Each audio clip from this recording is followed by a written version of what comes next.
Bem, aproveitando esse momento aí da troca do presidente americano, da posse do Joe Biden, eu estou fazendo uma série de vídeos procurando desconstruir alguma dessas comparações esdrúxulas, né, que surgem a partir da grande mídia, com os especialistas, tentando fazer uma similaridade, né, entre a República dos Estados Unidos da América, né, a maneira deles encararem a República e o que foi feito no Brasil a partir do golpe da República em 1889. Né. Para isso, em breve eu espero poder já fazer uma resenha muito interessante a respeito desse livro desse historiador americano, Edward Larson, que ganhou inclusive em função desse livro, ali por volta de 2014, o prêmio Pulitzer de literatura na área de história, fazendo contando a história do George Washington, né? Mas a história após a vitória da guerra, né? de revolução ali, de independência, né? Então esse livro vai de 1783, quando termina a guerra, até 1789. Vou deixá-los um pouco curiosos, porque é um livro muito denso, muito interessante e conta alguns aspectos. E aí eu vou entrar num assunto aqui que eu acho que vai ser para alguns uma certa curiosidade. E aí eu fiquei imaginando, né, ao terminar de ler esse livro, né, vocês vejam o peso que as coisas têm ao longo da história, a maneira que a sociedade muitas vezes está reunida, né. Terminado toda aquela conflagração e se começa a discutir se seria uma confederação de ex-colônias libertas ou uma federação, e aí por isso que tem o estudo na ciência política de os federalistas, que isso eu vou abordar mais para frente, e acaba se decidindo que seria uma federação, por isso que Estados Unidos da América, mas como federação. Bom, passados alguns anos, quando se decide finalmente a construção da capital desse país e se decide definir ali já uma área reservada para a construção futura dessa capital, e é criado o District of Columbia, o DC. Né? E já começa então aqui uma comparação interessante, porque acabou sendo definido que o nome dessa capital seria Washington DC. Bom, se nós compararmos, né, com o que aconteceu no Brasil, certo? E também a definição de um quadrilátero que seria destinado para uma futura sede do país, capital do país, né? Fora do Rio de Janeiro, mas finalmente quando aquilo vai adiante, né? Já ali no governo Juscelino Kubitschek, né? É claro, né? Naquele momento, né? Se deveria realmente, eu sugeriria que o nome da capital do país fosse Fonseca DF. Porque se nós estamos tão ligados assim aos Estados Unidos, se eles têm Washington DC, a gente poderia ser Fonseca Distrito Federal. Por que Fonseca? Porque era o Deodoro da Fonseca. Mas você sabe, né? Como os progressistas não gostam da história, não gostam de coisa, então fizeram aquela capital com o nome, né? Com aquela coisa bem placebo, aquela coisa que você se sente no meio do lugar nenhum, né? Aquela vastidão do concreto, né? Que aquilo tem método, hein? Aquilo tem método que eu já tratei num vídeo lá no Instagram a respeito de como que aquilo foi, como que Fênix foi gerado. Bom, então você já começa daí a ver o peso que as coisas têm, né? Lá, discutivelmente, um dos pais fundadores da República Americana, num movimento social, é dado o nome da capital, Washington, o nome do Washington, né? E nós seguimos aquele caminho simplesmente, é só uma troca de quais oligarquias dominam a nossa república. Então, que eu já fiz um vídeo sobre isso, que é apenas um ciclo ali, mais ou menos de 30 anos, que essas oligarquias elas se substituem para continuar tudo no mesmo. Agora, o objetivo principal aqui desse vídeo é contar uma história que faz parte das lendas americanas da formação do Estado, né, como União dos Estados Unidos da América, mas nunca foi contestado, né? Apesar de que muitas vezes ao longo da história, se o mito for melhor do que os fatos reais, é melhor você contar o mito, né? O nosso Tiradentes, por exemplo, é um exemplo disso, né? Mas, de qualquer forma, nesse caso, não existe por parte ali de todos aqueles que eram os pais fundadores, uma história diferente. Então se aceita, né, formalmente nos Estados Unidos que, apesar de não ser talvez a história exatamente dessa maneira, mas que uma coisa é certa, que essa pessoa teve uma participação decisiva no que eu vou contar aqui. E essa senhora que eu vou contar a história jamais será utilizada pelos progressistas como exemplo, apesar de que elas adoram falar das mulheres empoderadas, daquilo que as lutadoras e tal, mas elas têm um estereótipo, elas têm sempre um estereótipo, tem que se encaixar na pauta da esquerda, senão não vale. Como essa é uma pessoa conservadora, religiosa, daquela linha Quaker, né, bastante tradicional, dentro daquela linha dos peregrinos americanos, oriundos da Inglaterra, e ela estudou, segundo, né, a sociedade dos amigos, que chamava ali dos Quakers, né? E ela é da Pensilvânia, né? Nasceu em Filadélfia, viveu a vida toda na Pensilvânia, né? Eu estou falando da senhora Elizabeth Griscom, o nome de solteira dela é Elizabeth Griscom, mas ela é conhecida na história, né, como a Betsy Ross, né, de Elizabeth Betsy Ross, né?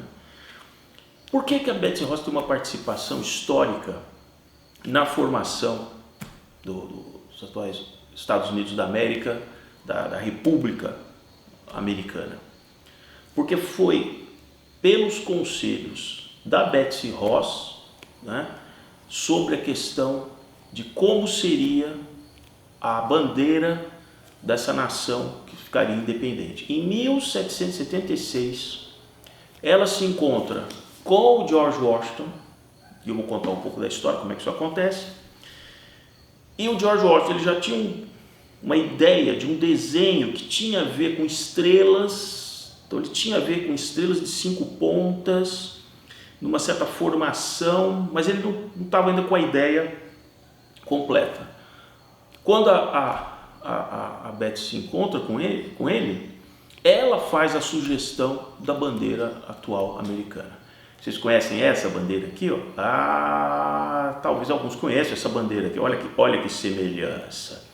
Essa bandeira foi proposta nada menos por Rui Barbosa, logo após o golpe da República, durou 4 dias. 4 dias.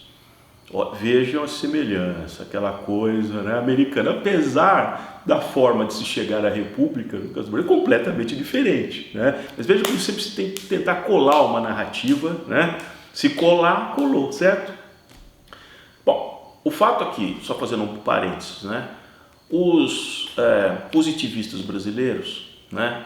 Ali do Benjamin Constant, se baseando nos textos do Augusto Conte, eles queriam, de fato, aniquilar com toda a história do que seria o período do Império. Então, por um certo momento, eles até aspiraram a ter uma bandeira como essa.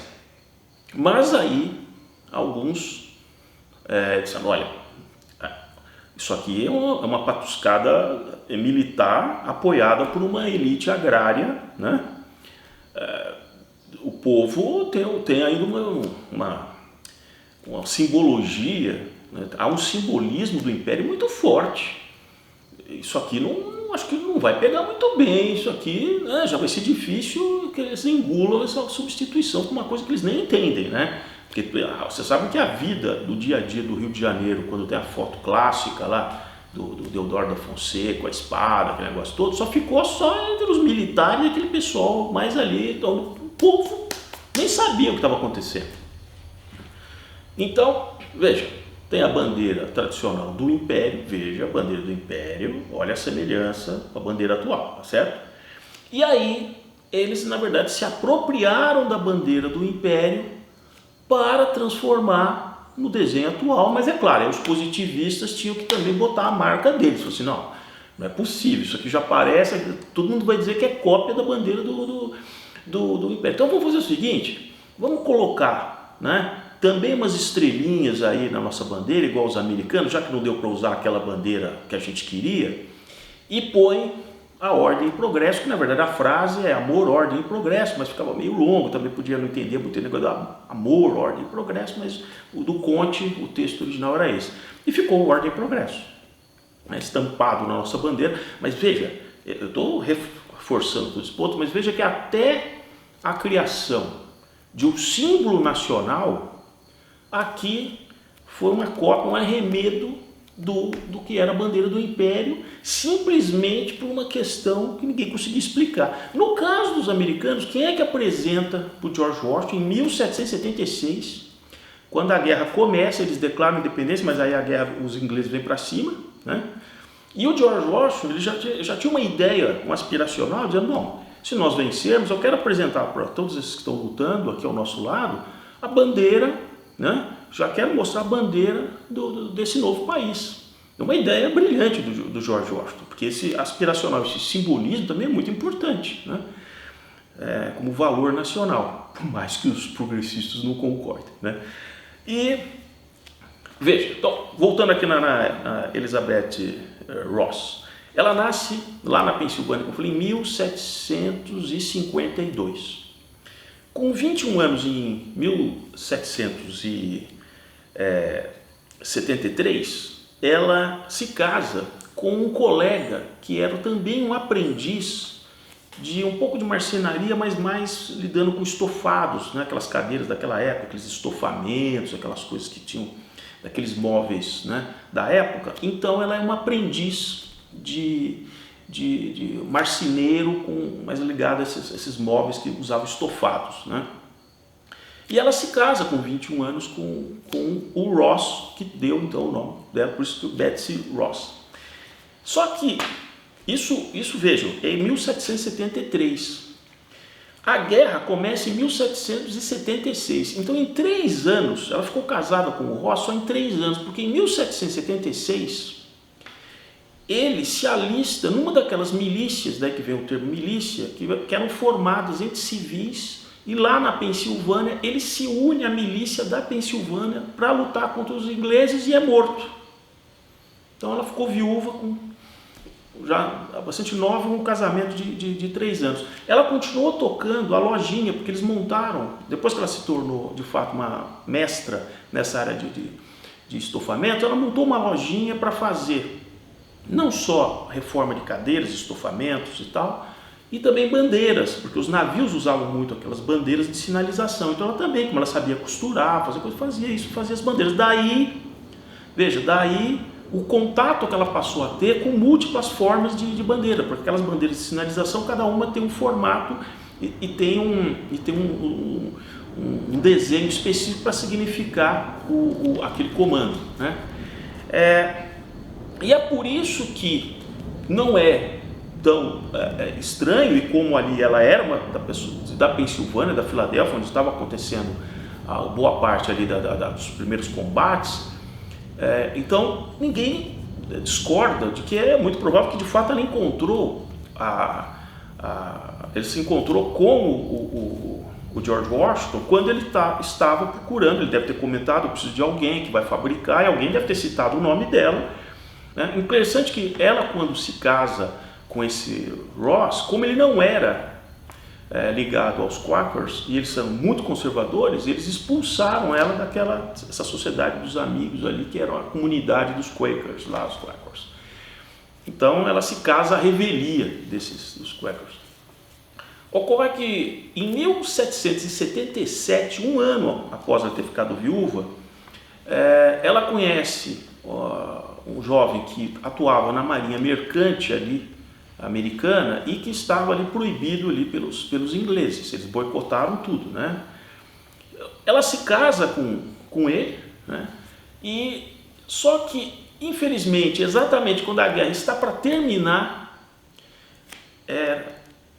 os navios ingleses abordam esse navio onde ele estava, o navio é preso e ele é levado preso para a Inglaterra.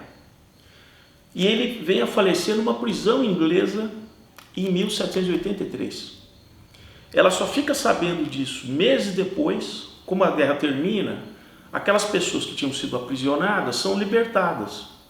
E aí é que surge o senhor John Claypole, que era colega desse marido da Betsy Ross. Ele retorna aos Estados Unidos e vai procurá-la para contar que esse segundo marido havia falecido, né? Ela, passado um tempo, se casa com esse colega do ex-marido, e é esse que ela fica casada até o fim da vida, que ela acaba falecendo apenas em 1836. E quem conta a história dela é um neto que, por ter convivido com ela, ouvia as histórias dela, anotava. Ele se tornou depois um acadêmico e tal, e ele apresenta uma tese e tal, já em 1870, e é daí que realmente não se tem outros textos que digamos assim, não aceitem essa versão. Essa versão se torna a versão oficial. Apesar de não se ter exatamente certeza, hoje tem um museu dela que conta toda a história lá na Pensilvânia, mas talvez aquela casa se discuta, não se sabe, não se tem certeza se ela de fato morou ali, apesar de que se tem relatos que era, pelo que é descrito, que ela pelo menos estava naquelas redondezas ali, né? Agora, veja, e aí essa bandeira, por isso que ela é considerada, o nome dela, né, Star and Stripes, por causa das listas e tal, e é a bandeira que é usada na história americana desde a criação. Então fica aqui essa reflexão de veja como dependendo do extrato social as coisas caminham para um lado. Todo americano jovem aprende essa história na escola, né? E ele aprende como que a bandeira do país dele foi criada a partir de vamos dizer, de uma costureira, marceneira, cujo a família teve toda essa questão de dois dos maridos dela terem morrido nessa questão da guerra. Então isso é muito emblemático também, né? Sendo que uma constatação, se você na média perguntar mesmo para jovens estudantes no Brasil a respeito da forma da criação da bandeira nacional, eles vão contar toda uma história que os progressistas enfiaram, né? Com aquelas histórias que eu mesmo vivi essa situação na época ali no começo do ensino primário, né? No primeiro do ensino fundamental, vim com aquelas histórias que era uma patuscada contada por aqueles professores dos anos 70, de que o verde era das matas, o amarelo era do ouro, o azul era do céu, e aí tem as estrelas. Naquele momento não se explicava bem por que tinha o ordem e progresso, e aí era uma questão dessa e tal, e nunca mostravam a origem que era da bandeira, que na verdade o verde e o amarelo são das cores de Bragança e da casa dos Habsburgo, lá da esposa do Dom Pedro. Então, né, então é hilário, quer dizer, não só a história verdadeira não é contada, mas você tem também, para os progressistas, tem que apagar a história, né? Tudo que possa vir dessa história de fato, se não for conveniente, vai ser apagado. Por isso que eu tenho certeza que a história da Betsy Ross não vai ser usada aqui pela militância aqui nacional como um símbolo de alguém que pudesse contribuir para a formação da República. Não, a Betsy não, sem dúvida não se enquadra no estilo ativista, né, empoderada, né? Para isso ela é conservadora demais.